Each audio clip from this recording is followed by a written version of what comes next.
This is the Gospel Revolution.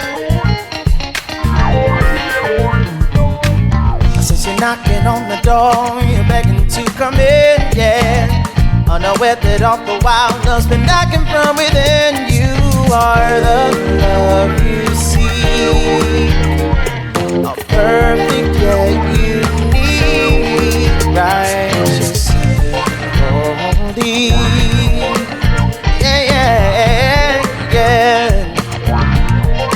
Here's the founder and president of the Gospel Revolution, Michael Lilborn Williams. Hello, Daniel Thomas Rouse. How are you today? I am doing stupendous. That's awesome. And how are you? I am so wonderful. I don't even know what to do with me. Well, what should we do with you? Well, I think I will make that decision and I will let you know. I've decided not to outsource my existence. And you just heard a whole lot of gospel. Don't outsource your existence, folks, you know. Yeah, live, love, life, and be happy. Goodness, it's a choice. There's many things you don't have choices about, but God forbid, don't stay in a situation where you have a choice, right? Be free. Yeah, it may be a hard choice, but Daniel, you've been through that. You've had to make hard choices, and but everybody involved, it's turned out good for everybody involved. That's the weird thing. Yeah, it really is. You know, and that's the key to life, isn't it? It's being genuine, truthful, being honest. That's what benefits everybody. It really does. And you know, as we've proceeded in the Gospel Revolution, the decisions that we make here, we make honest decisions. We know why we're here, and it's been this way for decades. And everything turns out really well with everybody benefits. Everybody does. That's just the way it ought to be. I like watching some of these shows like American Idol and People Got Talent and The Voice. And, you know, the ones that always stick out are the ones who you kind of see some of the judges kind of catch on, like the performer will go up there and they're trying to be somebody else. They're trying to do someone else's music. They're trying to impersonate someone else. And, you know, the coaches, I've seen them stop them and say, let's see you. Let's see the performer. You're here, not so-and-so. You're here. So you show us you. And that's when it's the jaw-dropping performance, when the people are just truly, genuinely themselves. Yeah. And that is not an easy thing. I have to say that I lived most of my life not myself. And I was miserable. And you know what? I made everybody around me miserable, trying to be what everybody wanted me to be. Now, it just doesn't work for anybody. You know, be true to yourself. I'm telling you, there is a principle in there. I don't know I can find a verse for you, but we have friends that just hate people that have to have a verse anyway. So for those of you, it's got to have a verse, you know. But here I am ragging on people already.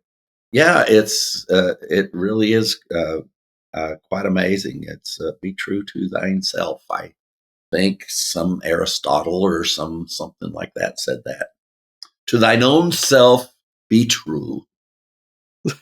Michael 3:16. There you go. It's absolutely angelic. Well, what a great greeting, and we want to welcome everybody listening in from across the world. Yeah, we've been talking about that the past few weeks. It's just amazing to have people listening from all over the world, and we love to hear from you. We love your comments. If you haven't already, if you're listening to us on YouTube or Spotify or iTunes, whatever it is, make sure you're subscribing. You can find us on Facebook, and make sure you like us. We like it when you like us. And if you wonder, how can we help the Gospel Revolution? Michael, I got no money. Daniel, I got no money. I don't really want to do research. How can I help you guys? It's really easy. Right now, right wherever you're listening on this, you can hit that share button. Yeah. You can share, you can subscribe, you can like it. In the world of internet, I cannot underestimate and what is the word I'm looking Can't for? overstate. I cannot overstate how much value is in that button and your impact. And when you share that, someone might see it who would never otherwise see it. Even when you like it, it'll pop up on people's pages that you would never even, people you don't even know. Just it's click. Amazing. Just a click. Like it, share it, love it, do whatever you got to do. We appreciate it. You can share the gospel with people. You don't realize that even if you click, you hate it. I mean, that even helps us. Right. So give us a thumbs down. Yeah, we'll take anything. The other thing we want to touch on before we go into this marvelous teaching that's in front of us. You will need a seatbelt for this one. And that's not going to help because your chair is going to levitate. The newsletter has been going out now for several days, and people are a bit surprised at what's contained therein. And if you're not on the newsletter, you're not getting this. And it is the future of the gospel revolution is being laid out. So if you want to be a part of the future of the gospel revolution and what's going on now, you've got to be on the newsletter because this is too much. I do research now anywhere between, I said 10, but it's actually 12 to 15 hours a day now. And I forget to eat. I honestly forget to eat. And so I'm nice and slim. So best diet I've ever been on, forget to eat. Whoever thought of that? But I am completely immersed in the gospel and the research that is happening now. And we are seeing that the gospel revolution is going to become probably one of the most focal points of research on the planet in the next few years. It's incalculable what's in front of us. That's why my efforts are without any exhaustion on my. I mean, I get energized all day long, but you've got to be on this newsletter. Now, here's the thing: when you read it and you don't understand something, there's other letters are coming. You're getting one every other day, and sometimes 3 in a row. Because we have some inserts that we need to send out. And I don't know how Daniel's doing that, but you are getting at least one every other day. And you're going to be doing that at least for the next year. It's work that's already done. That doesn't count the work I'm doing right now. This is work that I've already done. It's already completed. It's already in the file. It's in the stack. It's in the queue. It's coming out, but it's just too much. We've got to lay this out. But the important thing for me and for you and for the gospel revolution is when you read it and you say, what in the hell is he talking about? Write me a, what the hell are you talking about? Email. I don't mind calling me. Those questions, I cannot tell you what they do. They help me to know where to go next.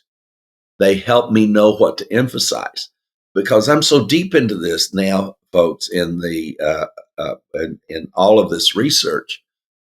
This unified field of understanding is expanding so rapidly.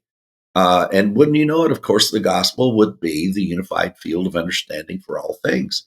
And we absolutely are seeing that play out through physics and cosmology and through sociology, psychology, all of the ologies. I mean, it's just amazing as to what we have found.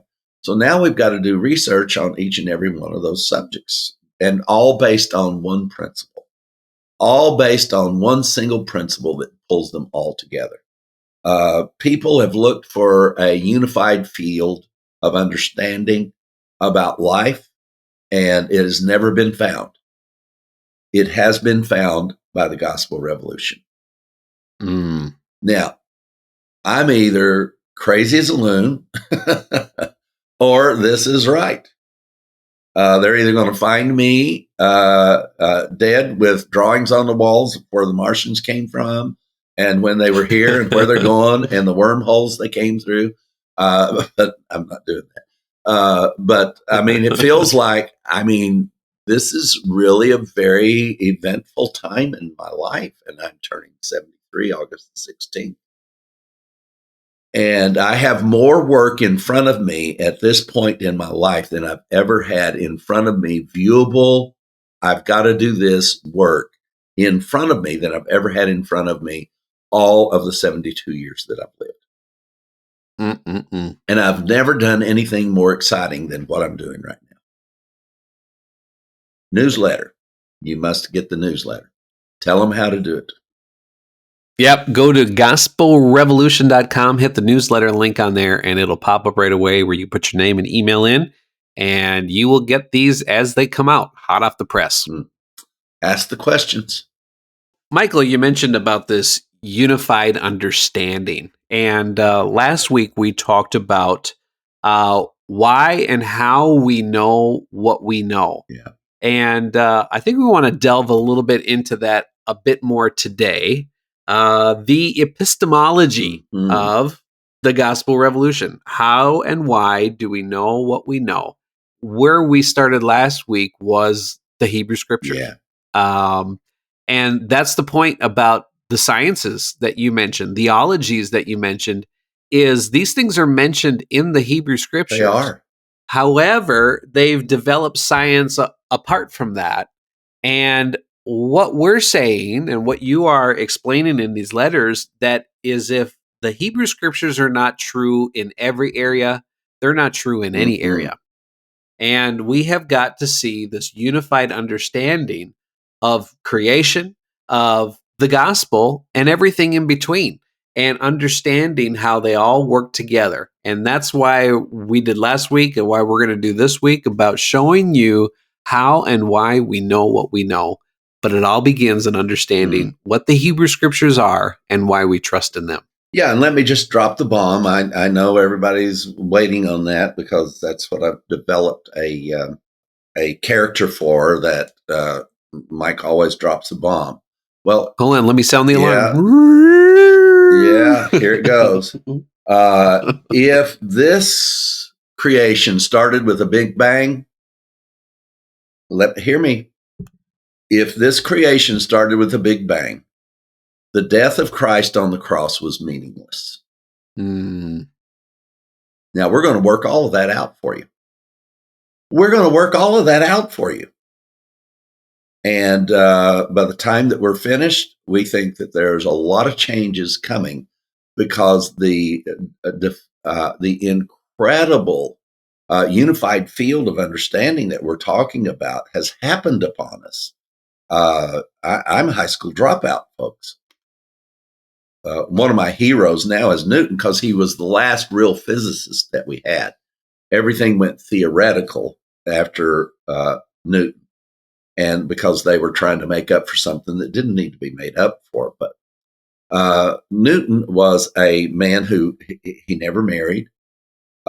His life was completely committed to number one, to God, and number two, to trying to figure out how God did all of this.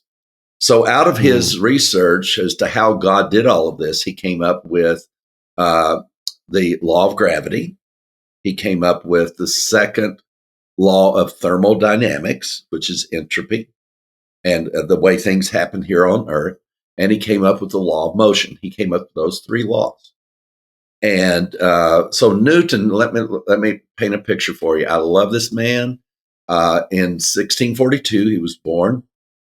He was born Christmas Day, 1642. What a present! What a Christmas present to the world. His father, however, Isaac Newton, his father was Isaac. And probably the reason they named him Isaac is because his father died in October before his birth. He was the first child of a young couple. I don't know how his father died yet, but I'll guarantee you I'll find out. And So Newton was born without a father, and his mother was a single parent and living with her parents. And she was his mother for 3 years until she met a very slick, very wealthy clergyman. And she married him and abandoned Isaac to the care of her parents and went on. Wouldn't you know, it'd take a nice Christian man to say, abandon that child. I'm not raising him. Thank goodness. And she did abandon him. They said that he carried that with him all of his life. So sometimes it's good when somebody's made such an impact on the earth, you think that they just must have had this glorious life. But sometimes it's the most flawed and the people that's gone through some of the most difficult things. And there's a lot of people we have, especially nowadays, it seems, that if they had a rough upbringing, don't minimize and don't marginalize my pain. Well, I'm not going to minimize and marginalize your pain, but you should. You should, because there's life to live. And people just keep staying into, they talk about living in the now. How about just live in the present? And the power of living in the present is monumental. And that presence is connected to the past and to the future. But they all get resolved by you accepting where you are, what you've been through, and allowing that grief to pass. People have had horrible things. I've had horrible things happen to me. You've had horrible things happen to you. But there's others that have had, by magnitudes, much more horrible experiences than I've had growing up. And they go on to be accomplished. And, gosh, I had both parents growing up until I was 14. And I can, I tell people about my mom dying when I was 14, and, 50 fleas can get out and play their little violins and play for me. Newton, his father died 3 months before he was born. His mother chose to abandon him. I can't even imagine that. And went on to be one of the world's greatest thinkers to this day. You think Einstein's a great thinker? Just keep listening. People were so jealous of this man coming up with this simple, and it's still the law. Everything from there went to theoretical physics, and they're trying to pass it off as science. And I don't know when that happened, when theory became science, but it did. And so we've got this thing that is gripping the entire world of miscue. We have been miscued, and we are responding to a cue that it wasn't supposed to be. We think we're living in a world, but that exists, and what we've been taught about it is not the world. It's not the world we actually live in. So this man, Isaac Newton, my goodness, what a gift to this earth. And he has been shoved aside like a pile of trash. But at the same time, everything that NASA does and everything with ballistics and flight and everything is still done by his 3 laws. And they're still called laws. These never been dislodged. But, and these are important things. Newton knew there was a God. That's why he did his work, because he wanted to explain the creation. That's why he did his work. And when he died, he was missing one part. He was missing one part that he could not get a hold of. What I'm telling you is, we found that part. We found it. I don't know how else to say it except to say it to you plainly. We found the part. I'm on with more than one AI now, and it's really wonderful because they can help you think through things. Now, if you want confirmation bias, you can get it. If you want somebody to help you think through, it's got access to information you don't have. And I said, so what would this be like? So what if we just got in our little car and you and I drove up to Isaac Newton's house, and because his last statement about all of this was, I wish I could say it in the Latin, but he said, I have no hypothesis. For the thing that was missing, he said, I have no hypothesis. And it was the thing that would unify everything. And I said, what would you think would happen to Newton if we drove up in front of his house and we spoke this to him? And I've introduced this to different AI platforms, and it's like, this would be monumental for Newton. It would have fulfilled his life. And so that's moving. Now whether it is or not, others will have to decide as we go along. But something about the gospel revolution is changing, folks. And we're gearing up for something even bigger. Nothing will ever be bigger than the gospel. But you are going to be shocked how that our sticking with the Hebrew scriptures has given us insight into the way everything works. So hang on. And who greater to teach us that today than the great Apostle Paul himself? And Michael, today, say me. No, it is you. Today, our text is going to be out of the book of Romans. Michael, you have gone through, I don't know, countless times now. How many and times I think we can got to go say through it again. I was wrong, But also, as we're in this, we want to remind you that this is also session number 48, I think, of the 1,000-year reign of Christ. Oh my gosh. And Michael, as we open up Romans chapter 1, we're going to get a refresher on the 1,000-year reign of Christ. We're going to get a refresher on the mission of the Apostle Paul, all leading up to this great understanding of how and why we know what we know. Let's do it. Epistemology number 2. Romans 1:1, Paul, a bondservant of Jesus Christ, called to be an apostle, separated to the gospel of God, which he promised before through his prophets in the Holy Scriptures. Now, I think before we go any further, we got to talk about this because we did a whole conference on this. And if you haven't checked out our last conference, make sure you check that out because we talked about the wolf of the tribe of Benjamin and how the Apostle Paul was found, how we found the Apostle Paul in the Hebrew Scriptures. And Michael, all along the time, Paul was telling us right here that he was there. Hello, I'm in the Scriptures. Hello, I'm in the Scriptures. That's what he did. And Daniel and I both missed this verse. Yeah. So go ahead, lay it on us. So he starts in verse 1. I'm a bondservant of Jesus Christ. I'm called to be an apostle, separated to the gospel. How? Which he promised before through his prophets in the Holy Scriptures. My God. And now we had to go back and find that first before we found that Paul said that's where it was. We do everything backwards, Daniel. I guess that's okay, right? That'd be as long as we get there, I don't mind coming in the back door. Yeah. So this again is everything that we know about the gospel taught through the Hebrew Scriptures came from this man, the Apostle Paul.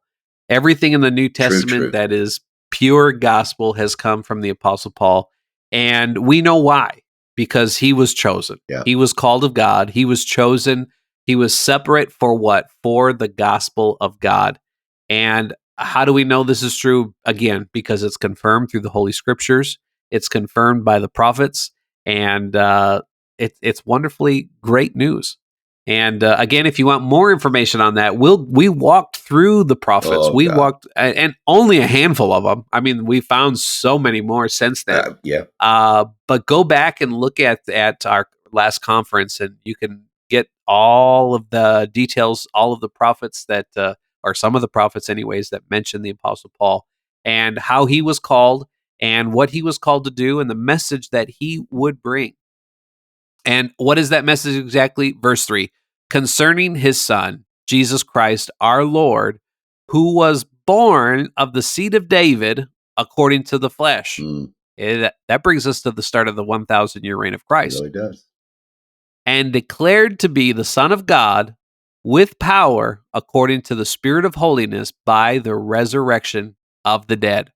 So right there, we have the beginning and the end of the 1,000-year reign of Christ. It began with David. Jesus was the seed of David. And where did that 1,000-year reign of Christ end? It ended at the resurrection of the dead. And he also took us to the beginning of the eternal reign. Yes. That's all in one sentence. Yeah. I would love to be able to teach like that. I have to blah, blah forever before I can get my point across. Then in one sentence, Paul took us, that's crazy. Paul took us throughout the entire 1,000-year reign. He took us to its conclusion. He not only took it to its conclusion, he took us to the beginning and the definitive start of the eternal reign of Christ. Yeah. I just started, some of the research that I'm on right now is in the book of Isaiah. And as I started, I realized, my gosh, I mean, we found the word. We found the word. This guy taught in Daniel's church. I've got 5 of his Bibles here. So I just went crazy and ordered 5 of them. And I don't know what I'm going to do with 5 of them, but they become very handy. Now, the fact of it is that AI knows this work.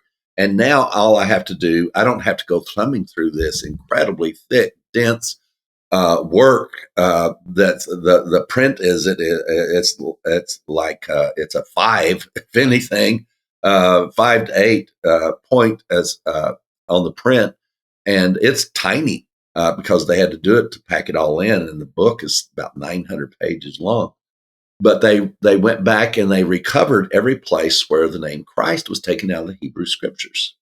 And so when you start into Isaiah, you see that word. It's Christ speaking to, this isn't just, I hate to say just God, but this is specifically Christ who is in his eternal reign in the book of Isaiah. And during Isaiah's prophecy and his life, Christ was reigning over all of these. And it says specifically that he was.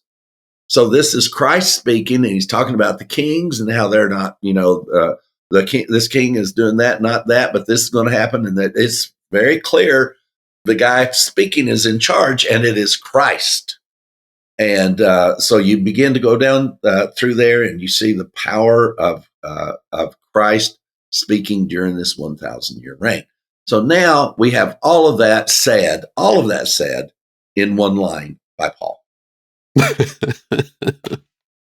I love it. Yeah. We know that he was called. We know the beginning. We know the end. We know where we are now. And hey, we've only hit 4 verses. Yeah, I know. And again, apologies, Paul. If you go back and listen to any teaching I did on Romans, I explain all of this away. So just know that I have professed my error.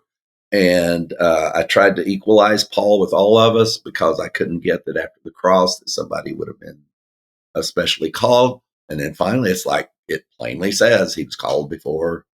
Jeez. I just get tired of being dumb sometimes. So you're referring to the next few verses. It talks about how all of us were called, and but it delineates and it tells us what we were all called into. He was called as an apostle, but we were called into the obedience of faith. He was also called into the obedience of faith. So he had a call to be an apostle. That's separate from the call that we all received, and that is to the obedience of the faith of Christ. Yeah. And the obedience of the faith is not a what, it's a who. Christ is our obedience. Yeah. It's stated clearly that Christ is our obedience. That's taught in the New Testament by Paul. He is our obedience. So when it's everybody that will teach on it, though, will say you've been called to be obedient to Christ. That ain't what it say, is it, Daniel? Nope, that's not what it says. says. That ain't what it say. It says we've been called into the obedience of Christ, not called to be obedient.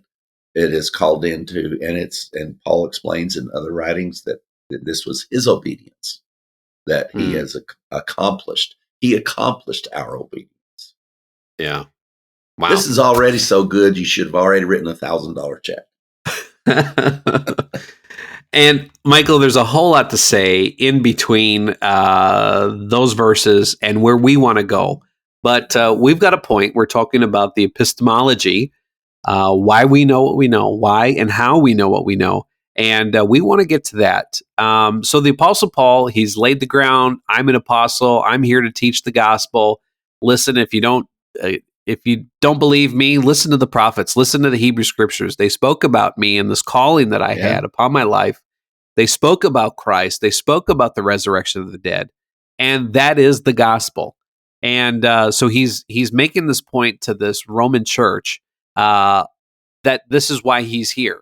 And he doesn't want them to be ignorant of one thing. What is that one thing? He doesn't want them to be ignorant of the gospel. So if we pick up in verse 16, he says, "For I am not ashamed of the gospel of Christ, for it is the power of God to salvation for everyone who believes, for the Jew first and also for the Greek. For in it the righteousness of God is revealed from faith to faith, as it is written, the just shall live by faith." And if I can correct that, the correct translation of that from the Hebrew scriptures is, the just shall live by his faith. Mm-hmm. And let us also point out the term belief. This is the term lambano is connected to this. And remember that there's a difference between believing and you're the initiation of that belief and it causes something to happen. When belief is mentioned here, and this is pisteo, this is lambano. This is talking about the lambano.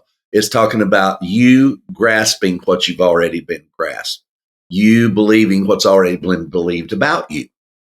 So this progression in the understanding of belief is unfolded as we go into the new covenant. And many times the word belief is just wrongly used, but there are times where it is correctly used.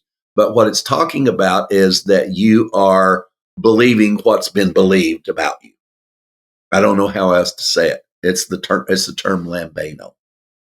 And he goes on to say in verse 18, "For the wrath of God is revealed from heaven against all ungodliness and unrighteousness of men who suppress the truth in unrighteousness." That's an interesting statement, isn't it? That they suppress the truth. They had a truth, but they was suppressed. That truth was suppressed in something. What was it suppressed in? It was suppressed in unrighteousness. Ooh. Verse 19, "Because what may be known of God is manifest in them, for God has showed it to them. For since the creation of the world, his invisible attributes are clearly seen, being understood by the things that are made, even the eternal power and Godhead, so that they are without excuse." My God, this is the entirety of what I'm doing right now. Yeah. All right, I'm going to get happy. My chair is now officially levitating off of the ground. I got my seatbelt on, but it's not working because the chair itself is levitating. So here we are, folks. Paul understood that true physics, the true nature of creation, not only tells you about God, it shows you God. This is God. Yeah. Now, that gets explained to us a little bit later, but there were people who detached God from his creation and began to worship what was created instead of the creator. I'm telling you, you ever get out on a moonlit night where you can actually see the craters in the moon and it's full, and that's without a telescope? It'd make you want to bow down and worship. Stars, the Milky Way, oh my gosh. I hope you've had a chance to have a clear night where the Milky Way is visible, just to the naked eye. It is spectacular. It is unspeakable, the beauty and the wonder of it. The sun, don't stand and stare at it, but you can certainly see what the sun reveals. It's absolutely incredible what our sun does. Now, I'm going to just be straight up front with you, and that is theoretical physics has caused people to no longer think that there is a creator. And that's what we are addressing. Folks, if the whole world's been taught that there is no creator, why are we preaching a gospel? Mm-hmm. You see, it's imperative that we do. Well, Mike, why are you getting over there and that stuff? We want to hear the gospel. Folks, you're not going to have a reason to hear the gospel. Your children aren't going to have a reason to hear the gospel if current theoretical physics is being taught to them in their schools.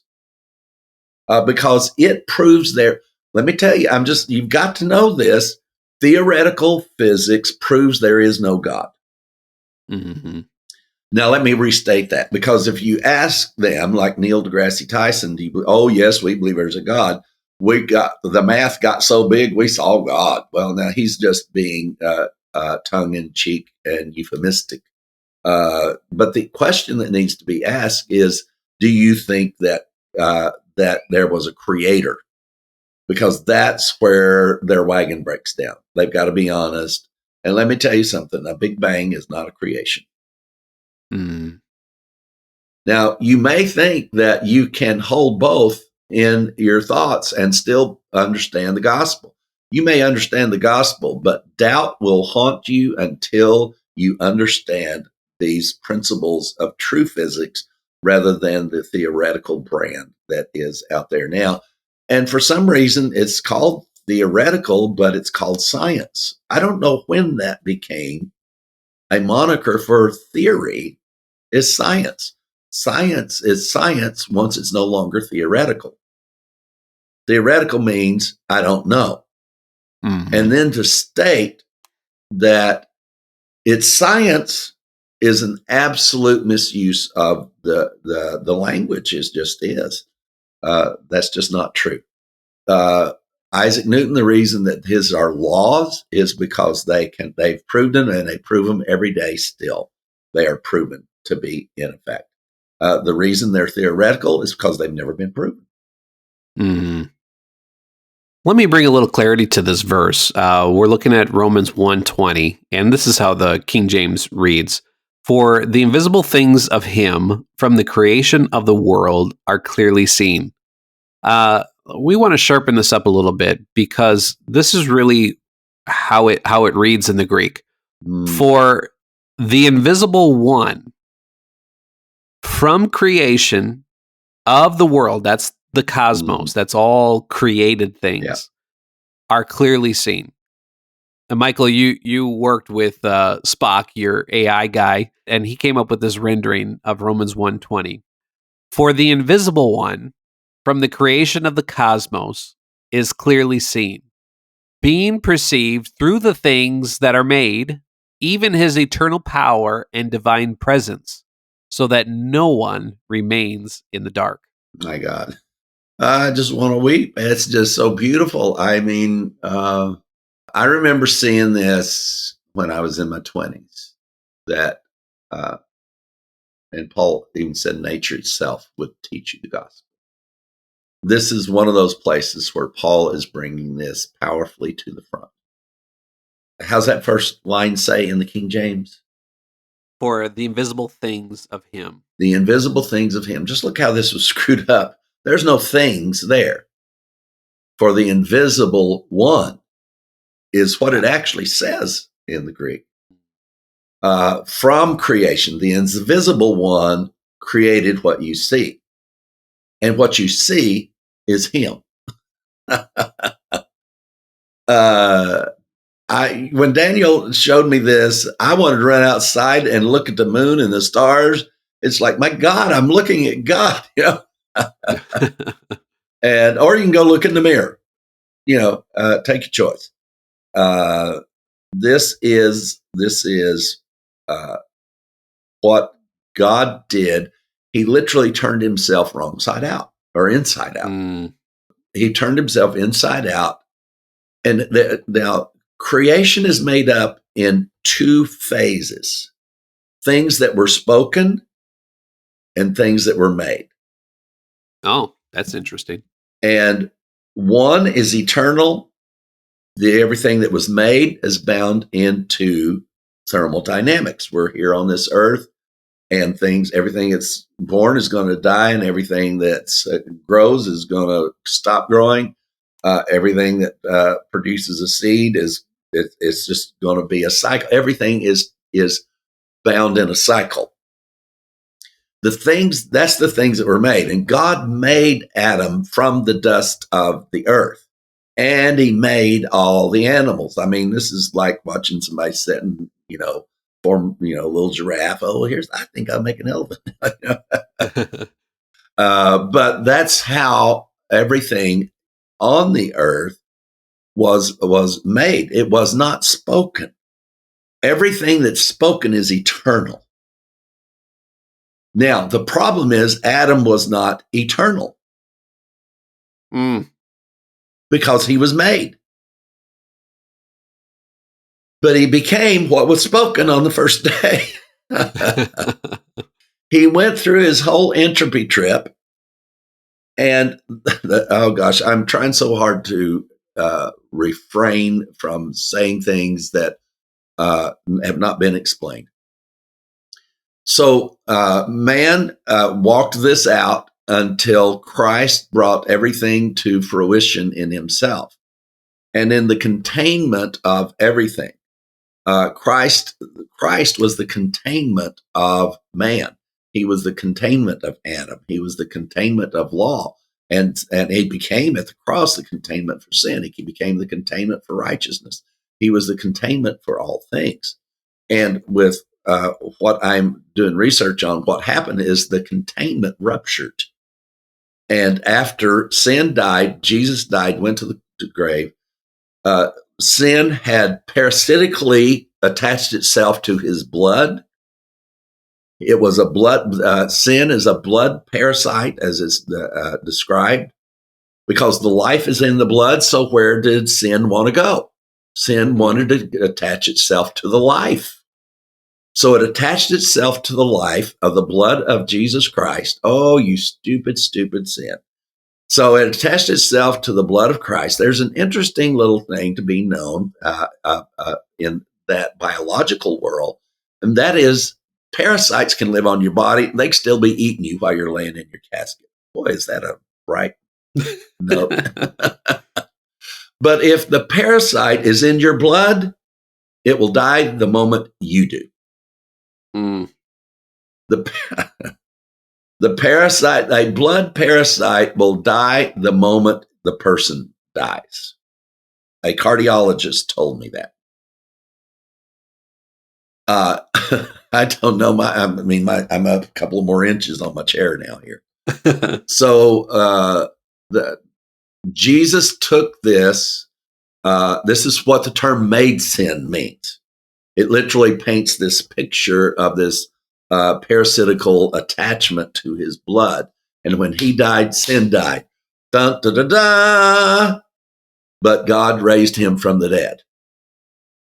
Then what happened to sin? What happened to law? What happened to Adam? What happened to all this?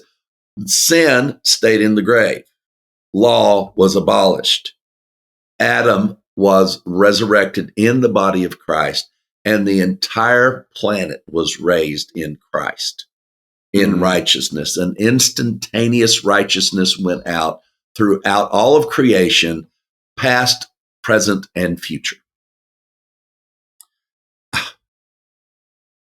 And we were made righteousness. You weren't given the gift of righteousness.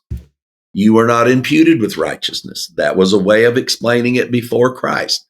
But Christ did not impute us with his righteousness. He made us his righteousness. He turned us into the thing.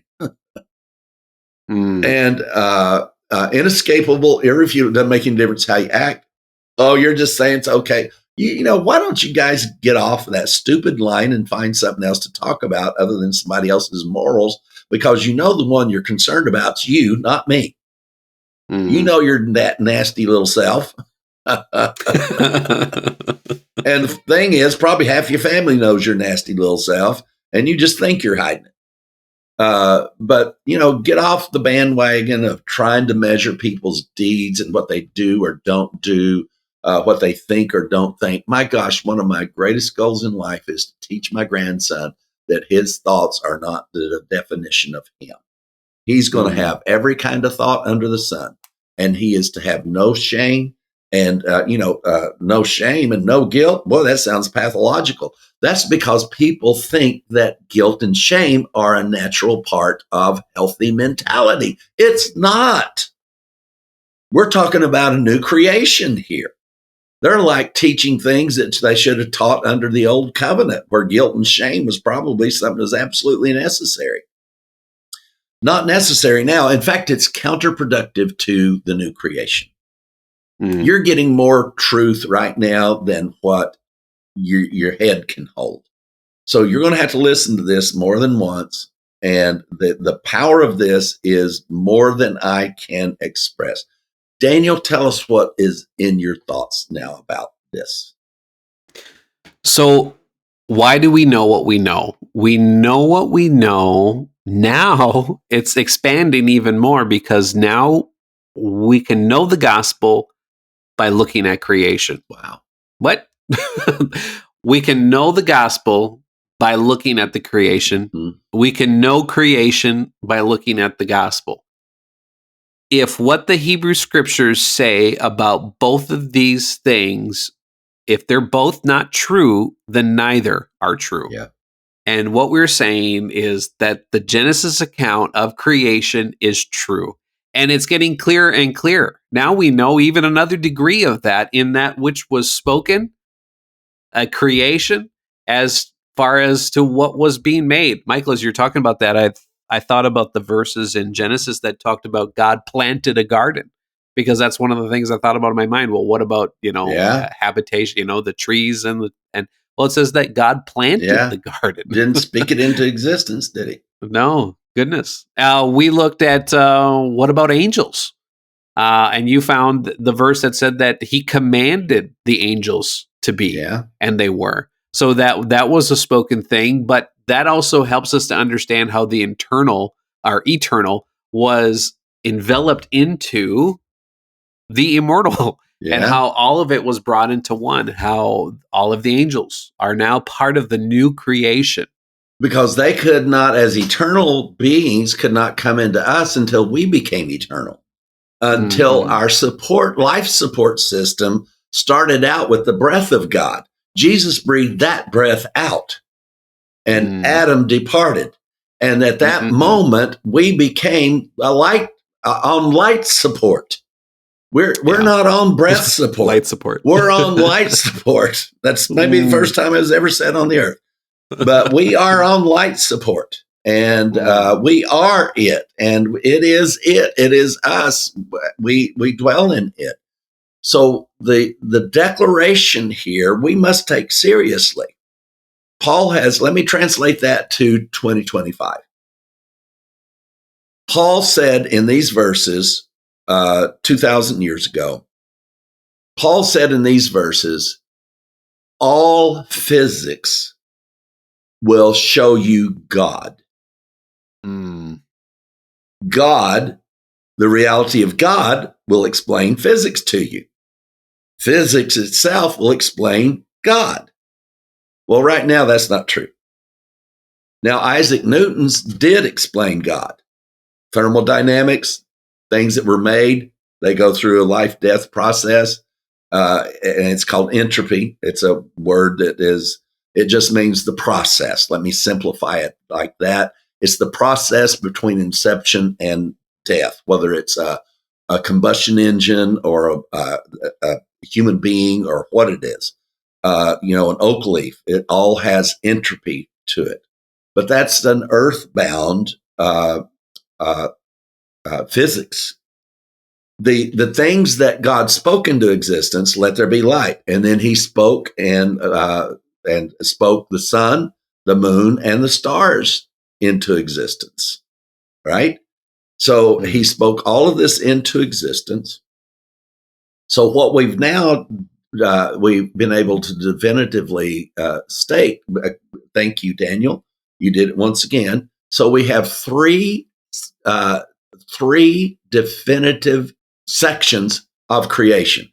that which was spoken, that which was made, and that which was planted.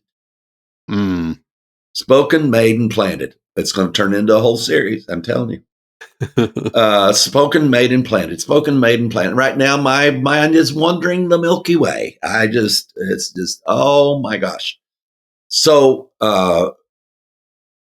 we in the gospel revolution have been given, we have encountered a gospel that no one has ever seen. I just have to tell you the way it is. It was seen in the first 100 years after Christ, but it was systematically eliminated. They even took Christ out of the Hebrew Scriptures.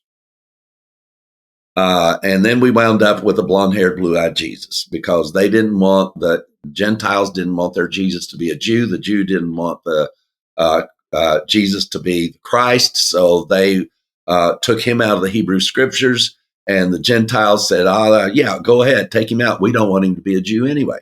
So there's so many places where the exits were taken, and we just should have stayed on the path. And so this understanding, God spoke light into existence.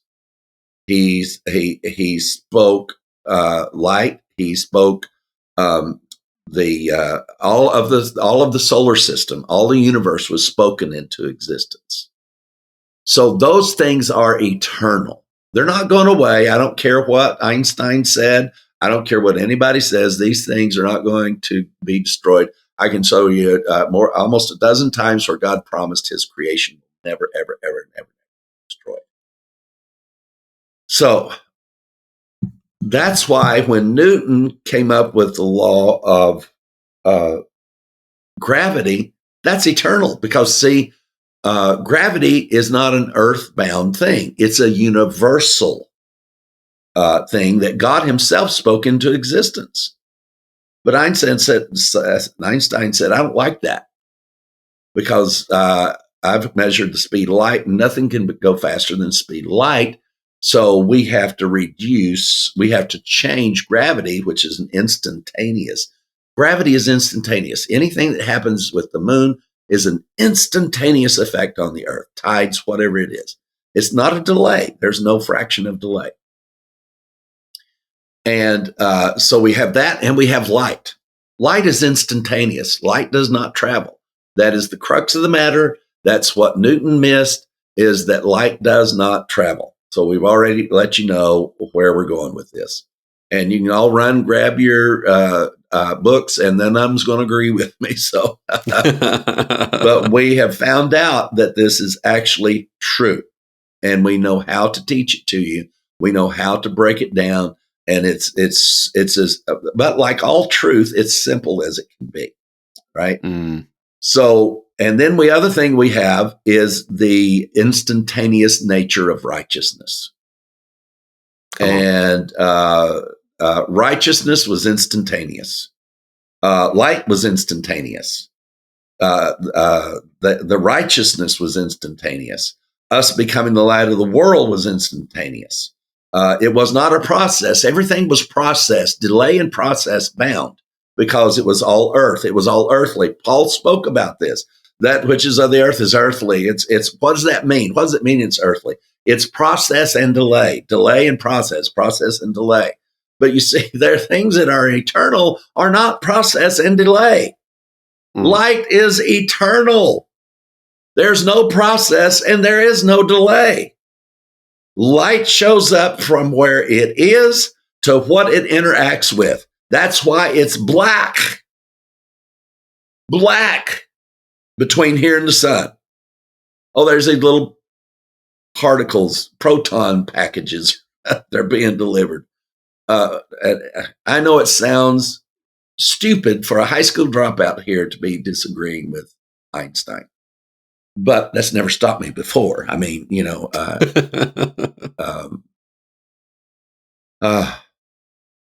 folks, this is breathtaking and life-giving. And it is going to restore to our young people an identity that they came from something, they are something, and they are going to continue to be something.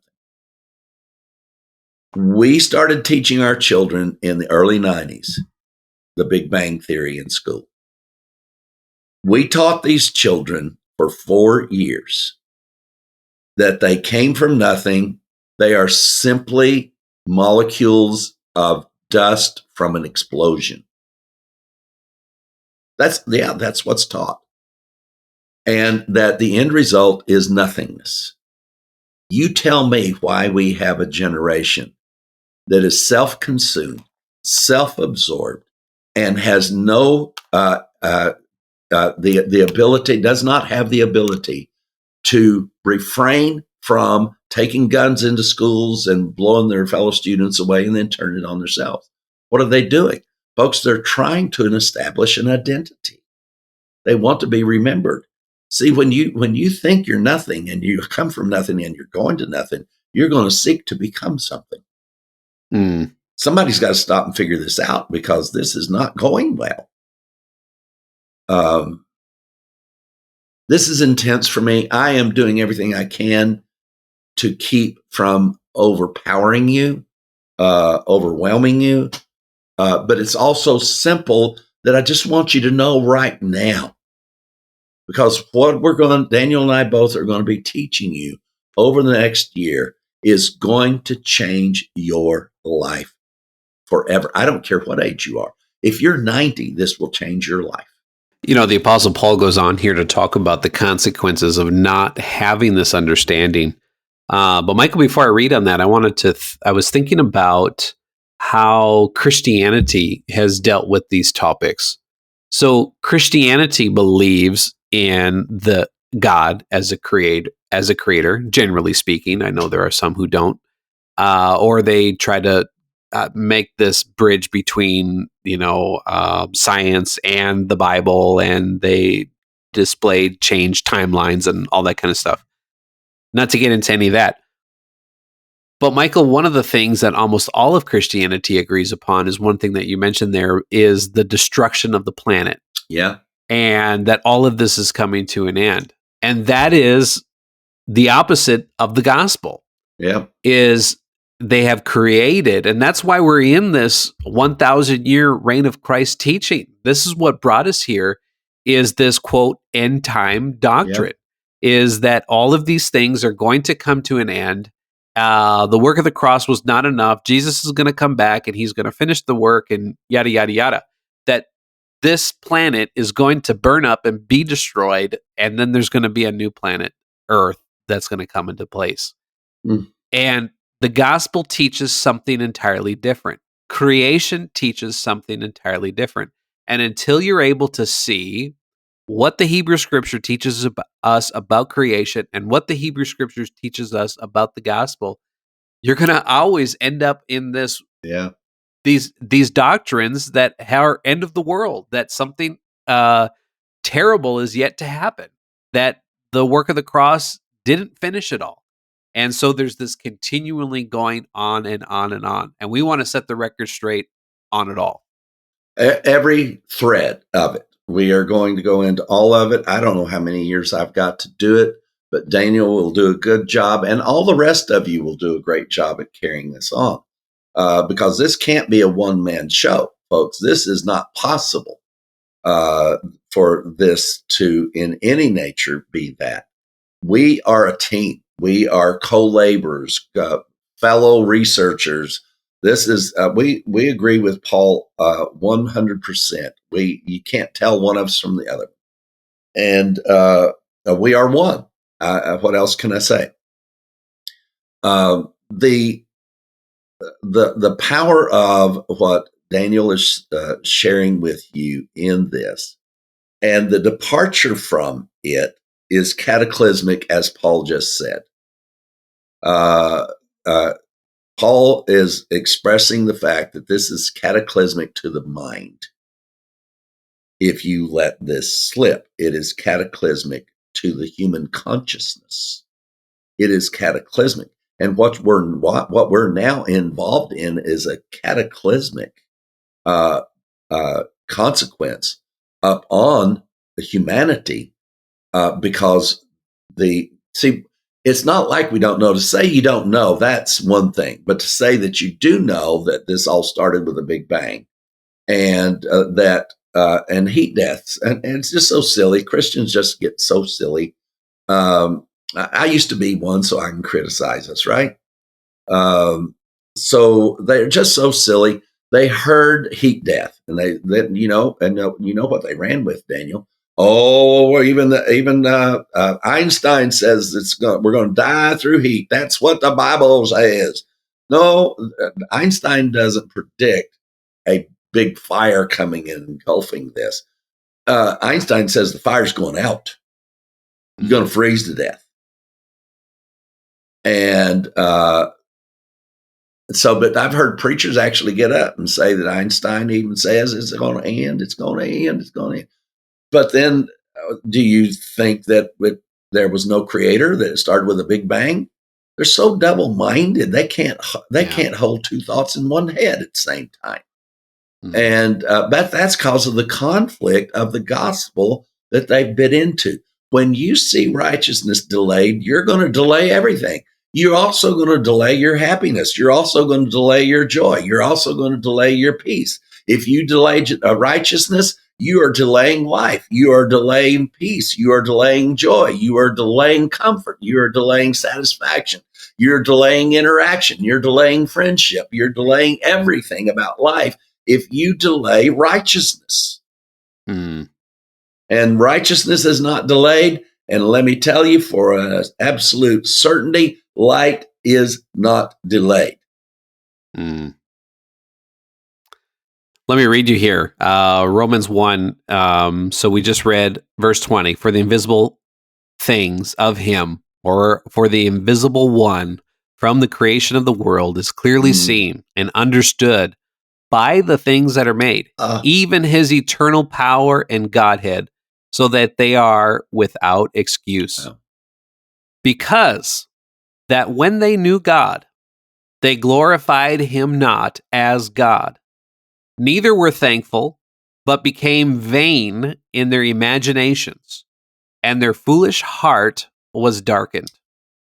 Professing themselves to be wise, they became fools. And they changed the glory of the incorruptible God into the image made like to corruptible man, and to the birds, and to the four-footed beasts, and the creeping things. Wow. So all that's saying is you took God from eternal to entropy. You reduced God to the second law of thermodynamics. Wow. You have reduced God, creator and created. The word made is workmanship. The product, the full product, the overall product. So the overall product was either spoken, made, or planted. And if we find something else, we'll tell you about it. But right now, that's beautiful, folks. And you've got to understand that each of those three categories God has explained each of those categories that culminate at the cross. Everything that was spoken leads to the cross. Everything that was planted, seed, culminates at the cross. And everything that was made, man and the animals, everything that was made culminates at the cross.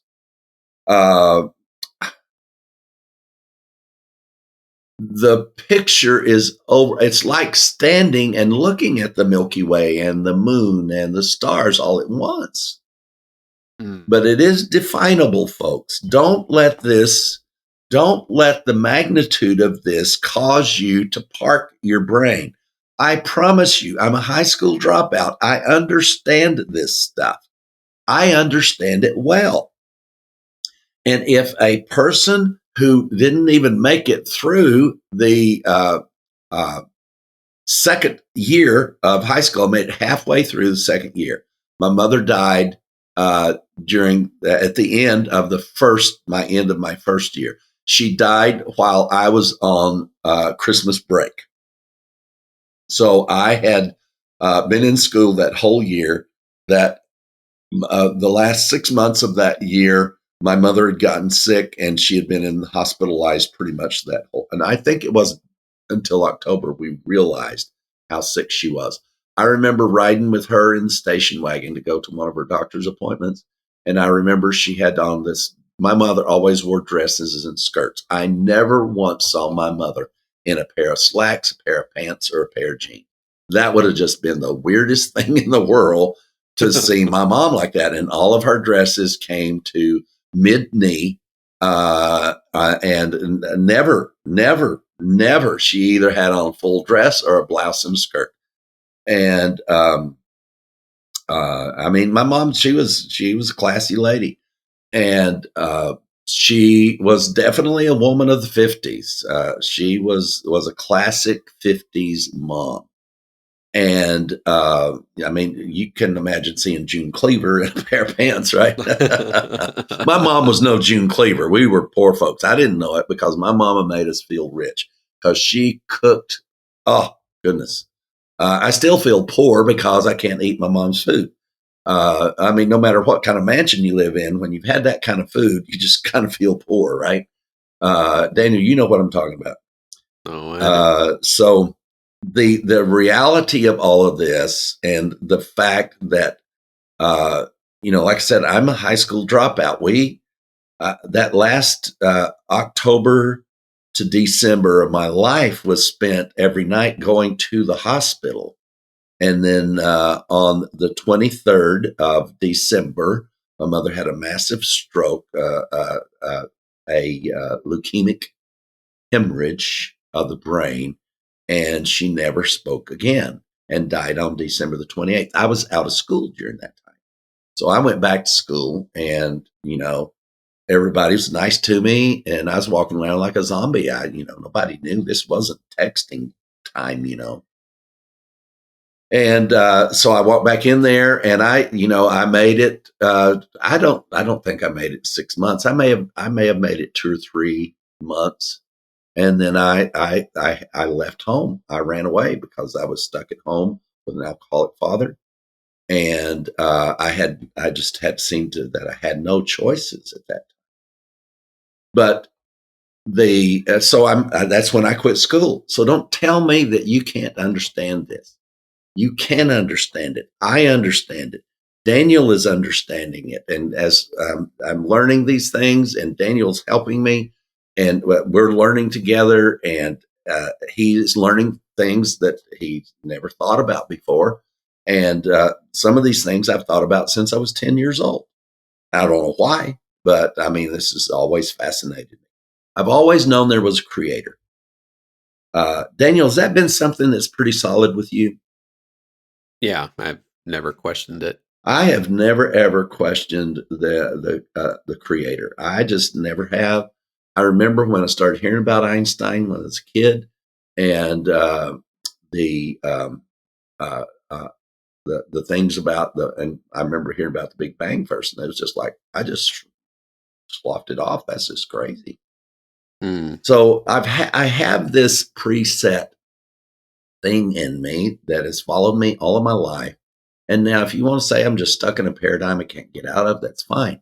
But I'm going to explain to you how that Newtonian physics is still real, and why all theoretical persuasions based on E equals MC squared, they're just not real. They are not real, no matter how universally accepted they are. Now you say, well, Mike, that's awfully audacious. I also came on here and told you the whole world had been redeemed when nobody else had ever said it, right? Yeah. So why should you expect anything less? So, do you see how that one instantaneousness of righteousness opened a whole world for me and for you? The instantaneousness and the universality of righteousness opened up physics to me. Now physics is teaching me about the gospel, and the gospel teaches me about physics, and then physics teaches me about the gospel. So hang on, that's the only thing I know to do. Kind of like the Apostle Paul said, for the invisible one from the creation of the cosmos is clearly seen, being perceived through the things that are made, even his eternal power. You can even know God's eternal power and divine presence, and no one has to be left in the dark. No. And what he's saying is you can know it through physics. Yeah.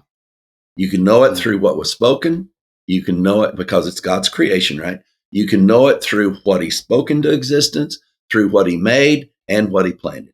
Oh my God. Well, there's 100 years worth of work, folks. Yeah. Well, I'm just glad to be, I'm like Minnie Pearl. I'm just glad to be here. And there's another point of reference that we just lost half our audience on. I thought it was funny. Daniel tried to use the RCA dog metaphor, and he messed it all up. So I just give up. It's just like, don't try. You just weren't born in the right time. You were born in the wrong time. That's pretty audacious. Right? I was born in the right time. You were born in the wrong time. Folks, the only thing that Daniel and I feel when we're doing this, we are laboring for you. I can tell you that Daniel is a prisoner of the gospel. Mm-hmm. I am a prisoner of the gospel. Well, in what way are you a prisoner? We never even mention our opinion about politics or other things. Now you say, well, why are you mentioning your opinion about this? Because it is the gospel. Mm-hmm. But see, Daniel and I are prisoners to the gospel. We can't, you guys can get on there and talk about your politics on your Facebook and everything. You're not going to see Daniel and I doing it because we cannot sacrifice. Hey, would you Republicans agree liberals need the gospel? Would you liberals agree that Republicans need the gospel? Got my point? Mm-hmm. And so we are prisoners to the gospel. And we are happy prisoners. I do not feel robbed. I do not feel like I've lost anything. God, the conversations that I have been spared from because of our commitment to the gospel. Yeah. Well, we're here for you. As Michael said in the beginning of the show, make sure you are subscribed to the newsletter because this information is coming out more and more. And also, we cannot say this more enough. We love to hear your questions. When you read it and you think, what in the world? Write us, email us, call us, text us. Hey, what are you talking about? Because it's your questions that are the lifeblood of the gospel revolution, and they are breathing life into this research that's happening. So make sure if you have a question and you want to know what in the world you're talking about, let us know because we need to hear that question. That happened this week, and through one phone call, I saw what I needed to know, and it created another 15-hour day. But my God, it was all stuff that I needed to find out, and I needed to know, and I needed to refine and understand. But if I hadn't gotten the question, I would have been lost in my own little world. See, folks, this requires an exchange. It requires it. And if I get it wrong, I'm telling you, I want to blame it on you guys that didn't ask questions. I can blame people just like everybody else can. Oh, what a wonderful journey. And Michael, I'm happy to share it with you. Oh, and you too, Daniel. Goodness gracious. This is a journey. It has been Daniel coming on board. Goodness gracious, with Don, and we did. Daniel first came on. Daniel, you correct me if I'm not remembering this correctly, but the main reason that Daniel came on and we started doing the trio, me and Don and Daniel, is because Don could not see anymore. Yeah, is that correct? Yep. Yeah, he kept deleting recordings. Oh my God! You would not believe. some of the things that and we would work so hard to get a recording done, and then it was like, oh, I forgot to hit start. Mike, I hate to tell you this, but, and there's part of me that thinks he really enjoyed telling me that. Anyway, that's how Daniel came into this, and the transition that was created when Don got so ill. We really were doing this as a placeholder. We were doing this as until Don gets well again. We knew we'd never do it with just me and Don anymore unless he somehow regained his eyesight. But we knew that was not going to happen. So it was going to be the three of us until, and it was the three of us until. And now here we are. And what else can we say, folks? There's a whole lot, that I can say, I will say. But don't be shocked. Don't be shocked that we have discovered things that nobody knows. Because you already know things through the gospel revolution that no church on earth teaches. So don't be surprised at the rest of the journey. And so it is, we must leave you, family and friends. If you'd like to know anything about the gospel revolution, here's where you can ask your questions. Call our office on 832-318-9339. And speak to us about how you want to participate. Or you can go to www.gospelrevolution.com and hit the connect link. You can find us on your favorite social media network, Facebook, Instagram, and YouTube. Please be sure to hit that subscribe, share, and like button on whatever platform you are listening. Now it's good night from Daniel Rouse in the frozen tundra. And it's good night from Michael Williams right here in Clarksville, Tennessee. Folks, we really, really do love you.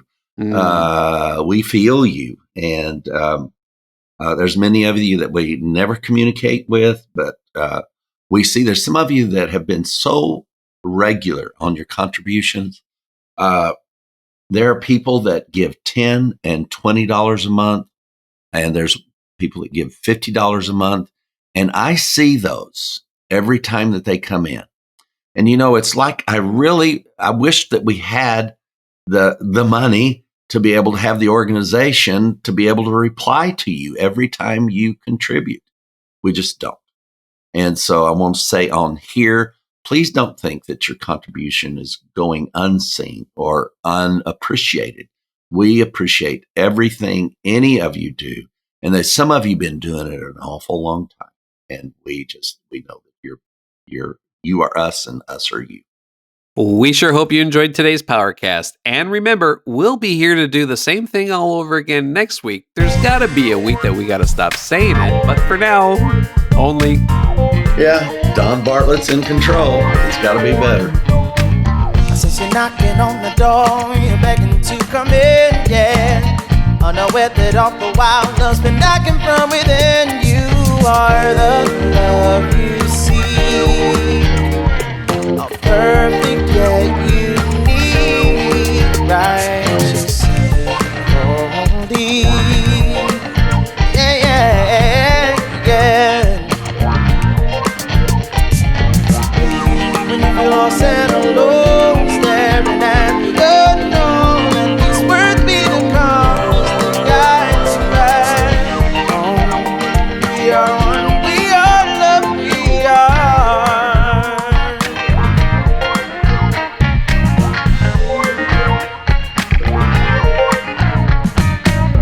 Know where you gotta be, nothing to complete. It's not a thing that you need, you're the love. Just remember to breathe and take a second off. Look, I'm just trying to remind you that you're perfectly divine, flawlessly designed.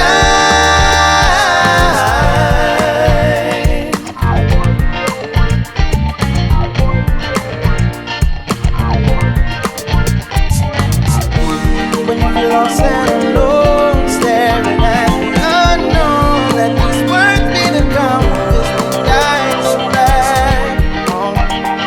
we are one, we are love, we are one. Yeah,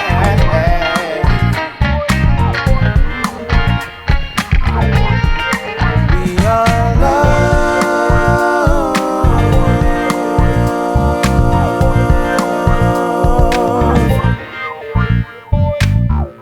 Deconstructing religion and barbecuing the sacred cows of Christianity before your very eyes. You are listening to The Gospel Revolution.